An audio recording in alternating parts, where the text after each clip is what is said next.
Dr Rog, I'm going to be asking you some questions about haemopoietic autologous stem cell transplants, and obviously that's a bit of a mouthful, so if you don't mind, I'm going to refer to it as HSCT. So first of all, is it safe? Is HSCT safe? I'm glad that you went through it and you defined it. So autologous means that the patient's own stem cells are taken out, and that the patient's bone marrow is then destroyed or ablated, and then the stem cells are then infused back into the patient, and so the patient's getting their own cells back. And I think one of the key aspects about stem cell transplants is obviously to try and understand where the source of the stem cells are from.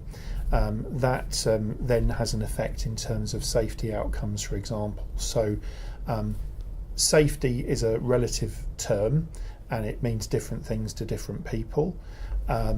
The outcomes of stem cell transplantation, which is a significant procedure, and obviously does carry risks, particularly early on when the patient's recovering from the procedure itself. So all deaths, for example, from stem cell transplants within 100 days post-transplantation are usually considered to be transplant related.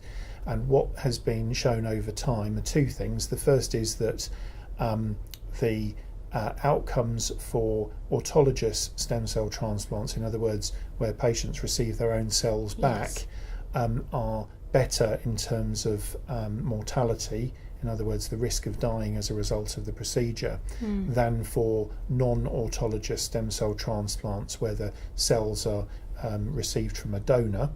And the second thing is that in the accredited centres, in the centres that really are doing lots of stem cell transplantations, usually for other conditions, but increasingly now in some centres for MS as part of clinical trials or otherwise, that the mortality rates are dropping. So we would ordinarily quote our patients a risk of around 5% mortality.